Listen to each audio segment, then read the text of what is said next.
ரொம்ப டயர்டா இருக்கு. இயற்கையான டேட்ஸ், பாதாம், பிஸ்தா, கேஷு அண்ட் ஹனி கொண்டு தயாரிக்கப்பட்ட லயன் டேட் நட் பைட்ஸ். இனிமே கண்ணை மூடிட்டு கடலை எண்ணெய் வாங்கலாம். ஏன்னா மந்த்ரா கடலை எண்ணெய் இதயத்தின் தயாரிப்பு. வறுக்க, பொரிக்க, ஏன் எல்லா சமையலுக்கும் மந்த்ரா தான். மந்த்ரா கடலை எண்ணெய், அபார ருசி, ஆரோக்கியமான உடல் நலம். சென்னை அறிவாலயத்தில் நேற்று முதல்வர் ஸ்டாலினை சந்தித்து திமுக உடனான கூட்டணியை உறுதி செய்தார் தேமுதிக பொதுச் செயலாளர் பிரேமலதா.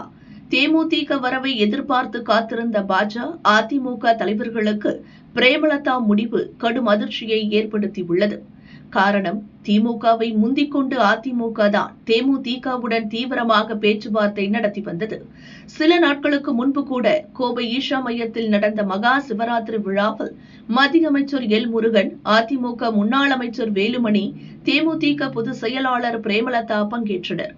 அதனால் எப்படியும் அதிமுக கூட்டணிக்கு தான் தேமுதிக போகும் என அதிமுக பாஜகவினர் நினைத்தனர். பொது வெளியிலும் அதே எதிர்பார்ப்பு நிலவியது. ஆனால் கடைசி நேரத்தில் யாரும் எதிர்பாராத வகையில் அறிவாலயம் சென்று திமுக கூட்டணியை உறுதி செய்துவிட்டது தேமுதிக. இந்த நிலையில் தேமுதிக கூட்டணி மலர்ந்தது எப்படி என்பது பற்றி அறிவாலய வட்டாரம் கூறியது.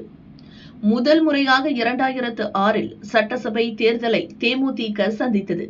விஜயகாந்த் மட்டும் வெற்றி பெற்றார். தனித்து போட்டியிட்டு 8% ஓட்டு பெற்றது. 2009 லோக்சபா தேர்தலில் தோல்வியடைந்தாலும் 10% ஓட்டு வாங்கியிருந்தது.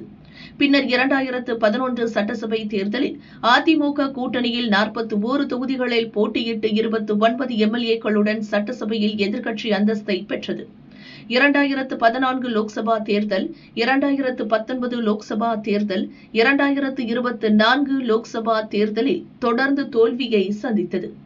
2016 மற்றும் 2021 ஆண்டுகளில் நடந்த சட்டசபை தேர்தல்களிலும் தோல்வியடைந்ததால் இப்போது 2%க்கும் குறைவான ஓட்டு வங்கியை தான் தக்க வைத்திருக்கிறது.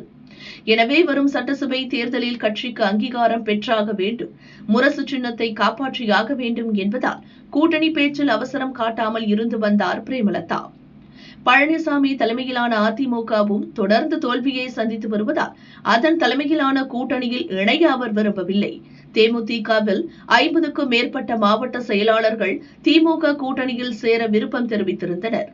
இதனால் திமுக மூத்த அமைச்சர் ஏவ வேலு, அரசியல் விமர்சகர் ரவீந்திரன் துரைசாமி ஆகியோர் மூலம் பிரேமலதா பேச்சு நடத்தினார். இதற்காக அமைச்சர் ஏவ வேலு வீட்டுக்கு மட்டும் 6 முறை தேமுதிக பொருளாளர் சுதீஷ் சென்றுள்ளார். தேமுதிகவுக்கு 6 சட்டசபை தொகுதிகளும் 1 ராஜ்யசபா பதவியும் வழங்குவது என பேசப்பட்டது. அதை ஏற்றுக்கொண்டதால் இரு கட்சிகளிடையே கூட்டணி மலர்ந்துள்ளது என்று அறிவாலய வட்டாரம் கூறியது.